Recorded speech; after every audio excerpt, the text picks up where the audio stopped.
हरिः ॐ प्रण इन्दो महेतन ऊर्मिन्न बिभ्रदर्शसि अभिदेवाँ अयास्याः मतिजुष्टो धिया हितः सोमो हिन्वे परावति विप्रस्य धारया कविः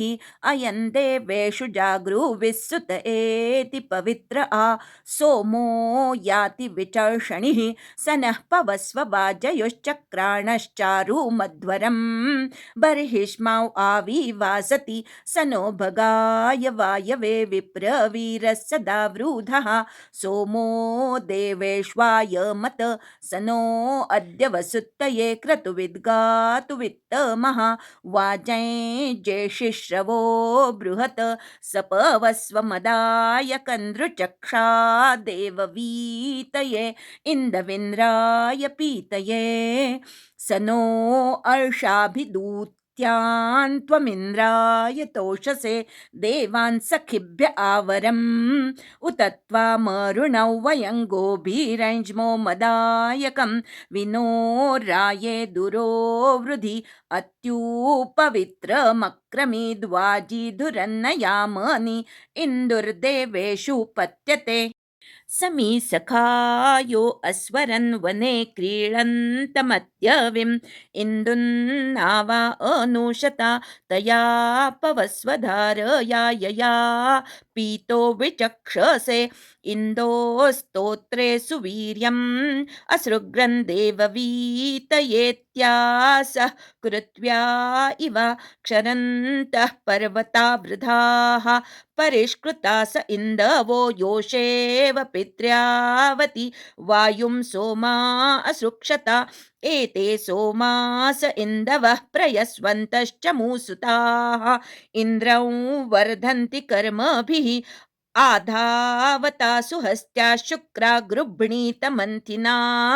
गोभिः श्रीणीतमत्सरं सपवस्वधनैजयप्रयन्ता राध सोमः अस्मभ्यं सोमगातुवित् एतं रुजन्ति मर्जं पवमानन्दचक्षिपाः इन्द्राय मत्सरं मदम् अया सोमः सुकृत्यया महश्चिदभ्यवर्धता मन्दान उद्वृषायते कृतानि दस्य कर्त्वा चेतन्ते दस्युतर्हणा ऋणा च धृष्णुश्च यते आत्सोम इन्द्रियो रसो वज्रसहस्रसा भूवत उक्थं यदस्य जायते स्वयं कविर्विधर्तरि विप्राय रत्नमिच्छति यदि मर्मृज्यते धियाः सिशासतूरयीणां वाजेश्वरवतामिव भरेषु जिज्ञुषामसि तन्त्वा नृम्णानि बिभ्रतं सधस्थेषु महो दिवः चारुं सुकृत्य ये महे संवृक्तधृष्णुमुख्यं महामहिव्रतं मदं शतं पुरोरुरुक्षणिम् अतस्त्वारयिमभिराजानं सुकृतो दिवः सुपर्णो अव्यथिर्भरत विश्वस्मा इत्स्वर्दृशे साधारणं रजस्तुरं गोपामृतस्य विर्भरत अधाहिन्वान इन्द्रियैज्यायो महित्वमानशे अभिष्टिकृद्विचर्षणिः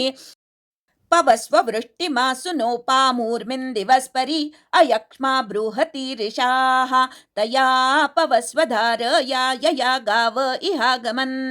जन्यास उपनो गृहं घृतं पवस्व धारया यज्ञेषु देववीतमः अस्मभ्यं वृष्टिमापवा स न ऊर्जे व्याव्ययं पवित्रं धावधारया देवास शृण्वन्हिकं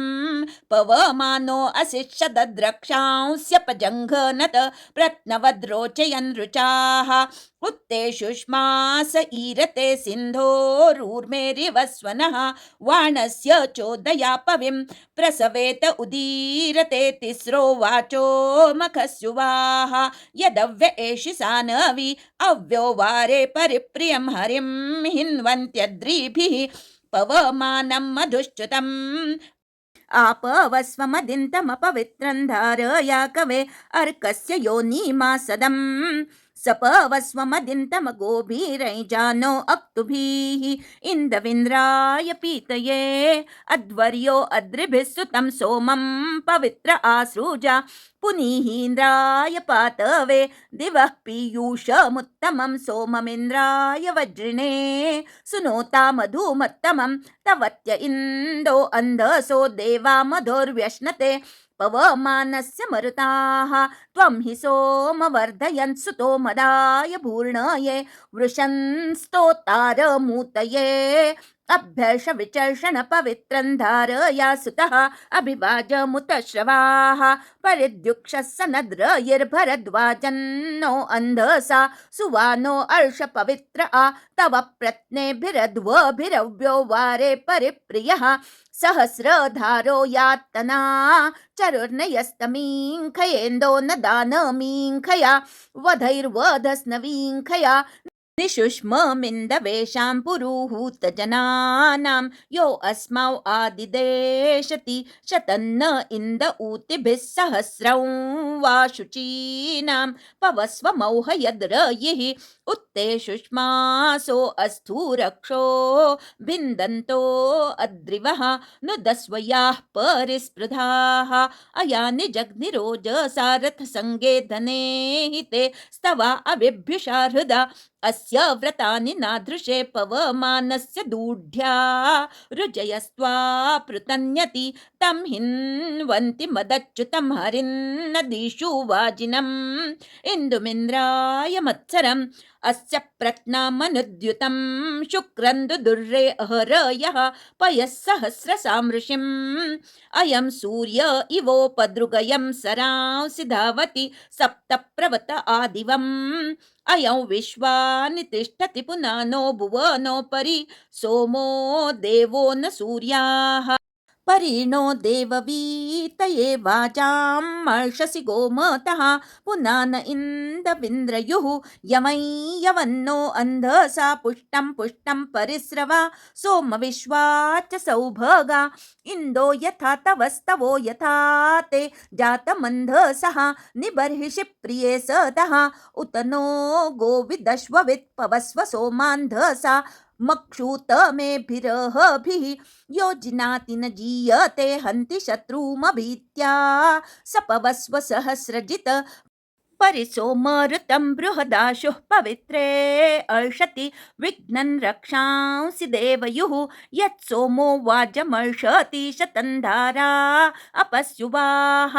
इन्द्रस्य सख्यमाविशन्न अभित्वा योषणो दश जारन्न कन्यानुशता मृज्यसे सोमसातये त्वमिन्द्राय विष्णवे स्वादुरिन्दो परिस्रवा ध्रून् स्तोतॄन् पाह्यंहसः प्रते धारा असश्जतो दिवो नयन्ति वृष्टयाः अच्छावाजं सहस्रिणम्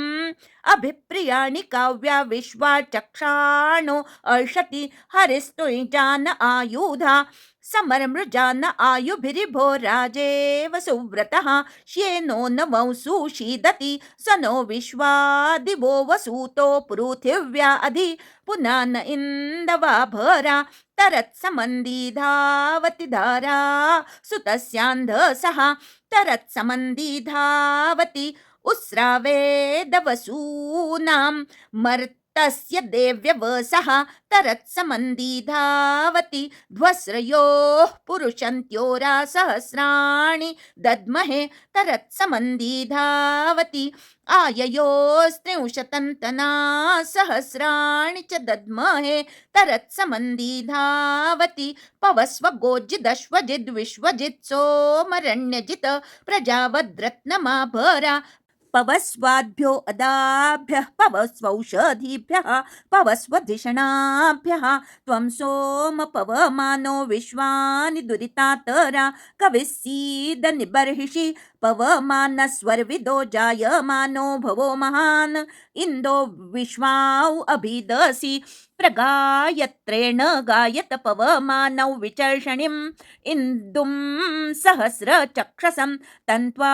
सहस्रचक्षसमत अथो सहस्रभर्णसम् अतिवारमपाविशुः अतिवारान् पवमानो अशिष्यदत्कलशां अभिधावति इन्द्रस्य हार्द्या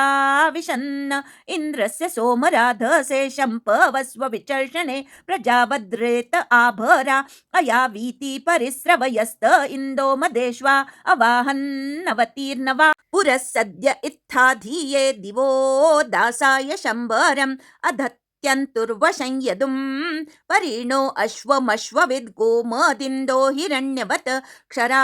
सहस्रिणीरिषाः पवमानस्य ते वयं पवित्रमभ्युन्दतः सखित्वमावृणीमहे ये ते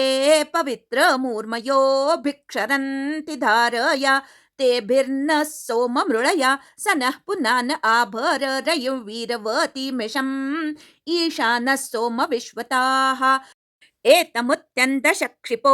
मृजन्ति सिन्धुमातरं समादित्येभिरख्यता समिन्द्रेणोत वायुना सुत एति पवित्र आ संसूर्यस्य रश्मिभिः स नो भगाय वायवे पूष्णे पवस्व मधुमान् चारुर्मित्रे वरुणे च उच्चाते जातमन्धसो दिविशद्भूम्या ददे उग्रं शर्म महिश्रवाः एना विश्वान्यर्य आद्युम्नानि मानुषाणां सिषा सन्तो वनामहे सन इन्द्राय यज्यवे वरुणाय मरुद्भ्याः वरिवो वित्परिस्रवा उपोषु जातमप्तुरङ्गोभिर्भङ्गं परिष्कृतम् इन्दुन्देवा अयासिषुः तमिद्वर्धन्तु नो गिरो वत्सं संसिष्वरीरिवा य इन्द्रस्य ऋतौ सनीः अर्षाणः सोमशङ्गवे दुक्षस्व पिप्युषीमिषं वर्धा समुद्रमुख्यं पवमानो अजीजनद्दिवश्चित्रन्न तन्यतुं ज्योतिर्वैश्वानरं बृहत् पवमानस्य ते रसो मदो राजन्नदुच्छुनः विवारमव्यमर्षति पवमानरसस्तव दक्षो विराजति द्युमान् ज्योतिर्विश्वं स्वदृशे यस्ते मदो वरेण्यस्तेनापवस्वान्धसा देवा वीरघशंसः जग्निर्वृत्रममित्रियं सस्निर्वाजन् दिवे दिवे गोषा उ अश्वसा असि सम्मिश्लो अरुषो भवसूपस्थाभिर्धेनुभिः सीदैच्छेनो न योनिमा सपवस्व आविथेन्द्रं वृत्राय हन्तवे वौरिवांसं महीरपः सुवीरासो वयन्थनाजयेम सोममीढ्वः पुनानो वर्धनो गिराः त्वोतासस्तवावसा स्याम वन्वन्त आमुराः सोमव्रतेषु जागृहि अपग्नन् पवते मृधोपसोमो अरावणः गच्छन्निन्द्रस्य निष्कृतम् महानो राय आभर पवमानजहि मृधाः रास्वेन्दो वीरवद्यशाः नत्वा शतै च नृतो राधो दित्सन्तमामीनन् यत् पूनानो मखस्यसे पवस्वेन्दो वृषा सुतः कृधीनो यशसो जने विश्वा अपद्विषो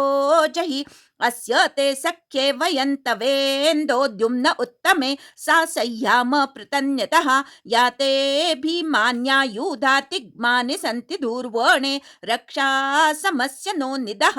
एते असुग्रमिन्दवस्तिरः पवित्रमाशवाः विश्वान्यभिसौभगा विघ्नन्तो दुरिता पुरुसुगातो कायवाजिनाः तना कृण्वन्तो अरवते कृण्वन्तो वरिवो गवेभ्यर्षन्ति सुष्टुतिम् इळामस्मभ्यं संयतम् असाव्यौषुर्मदायाप्सु दक्षो गिरिष्ठाः श्येनो न योनिमा सदत शुभ्रमन्धो देववातमप्सु दूतो नृभिः सुतः स्वदन्ति गावः पयोभिः आदिमश्वन्न होतारोषु शुभन्नमृताया मध्वोरसन् सदमादे यास्ते धारा मधुश्च्युतो सृग्रमिन्द ऊतये ताभिः पवित्रमासदः सो अर्षेन्द्राय पीतये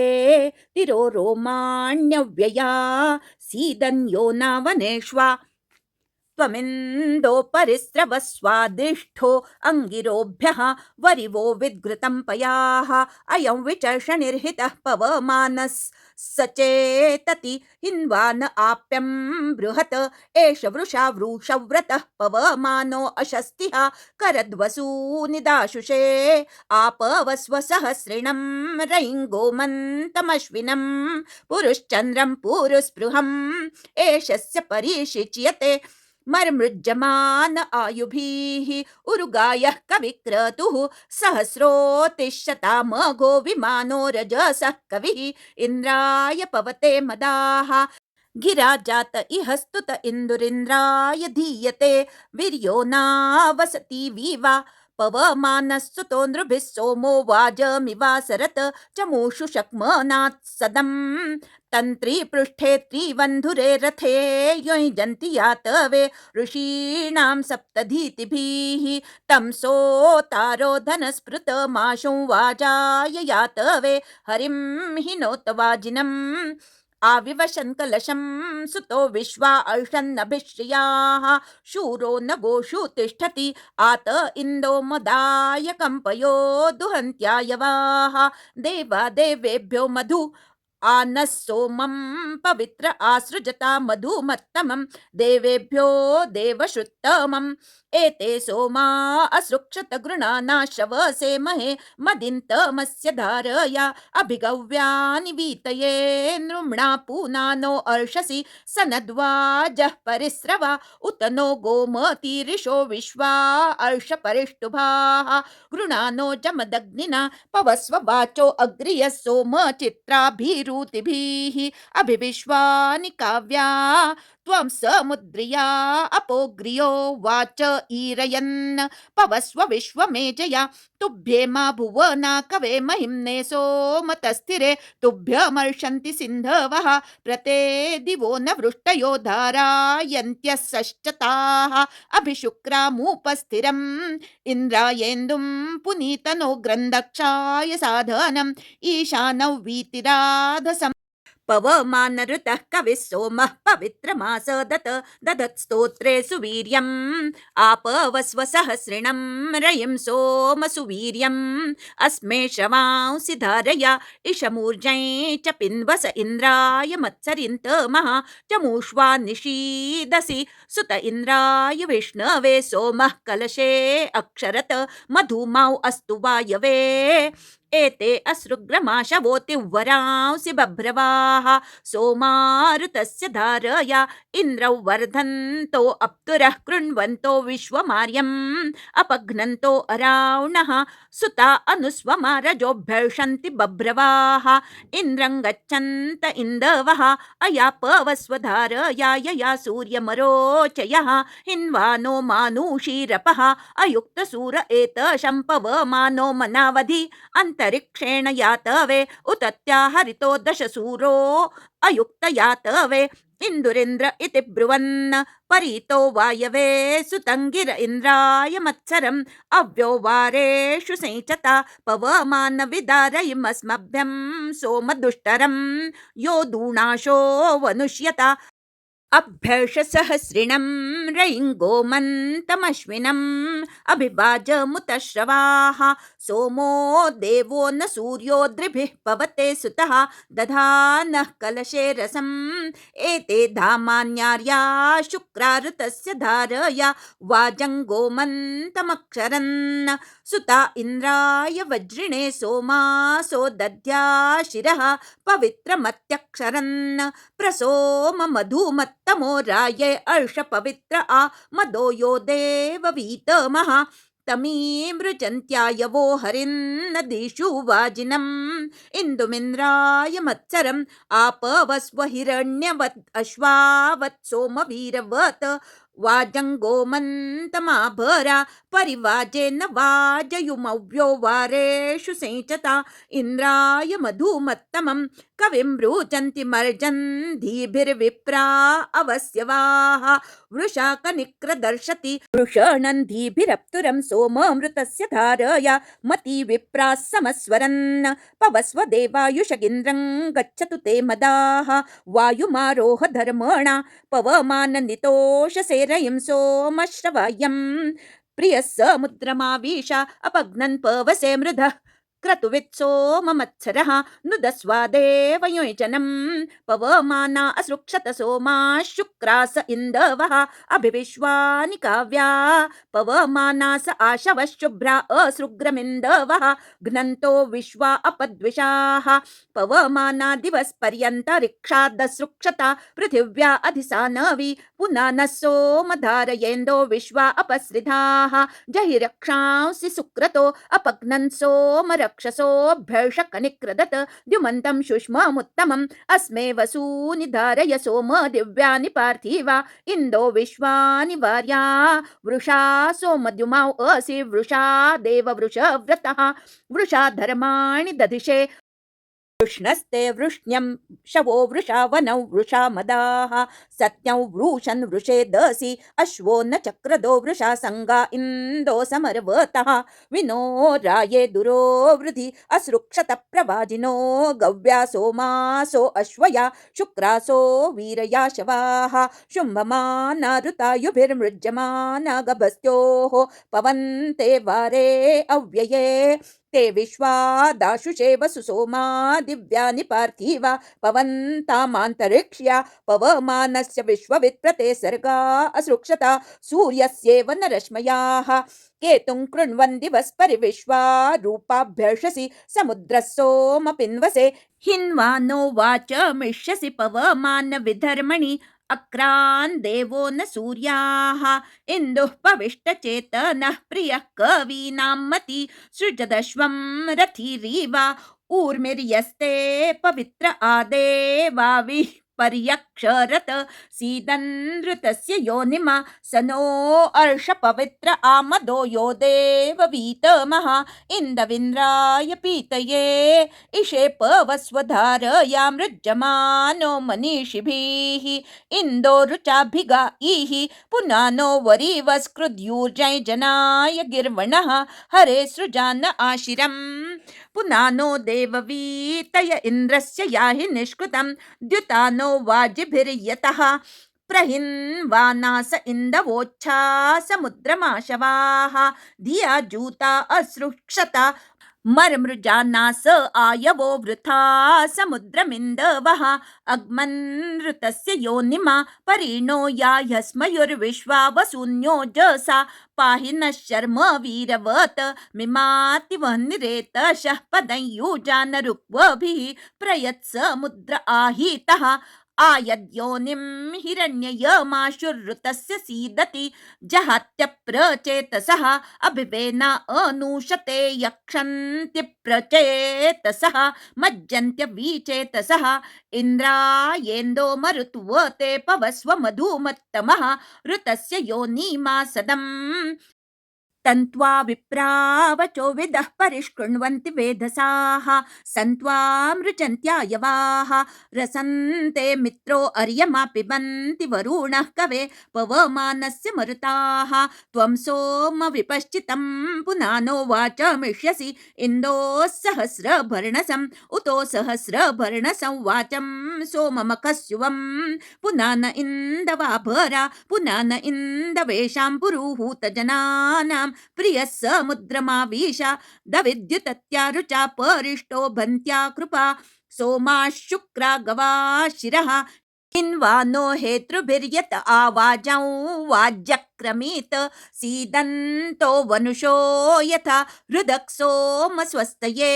सैजग्मानो दिवः कविः पवस्व सूर्यो दृशे ऋचो अक्षरे परमे व्योमन्यस्मिन् देवा अधिविश्वे निषेदुः यस्तन्न वेद किं ऋचा करिष्यति य इत्तद्विदुस्त इमे समासते।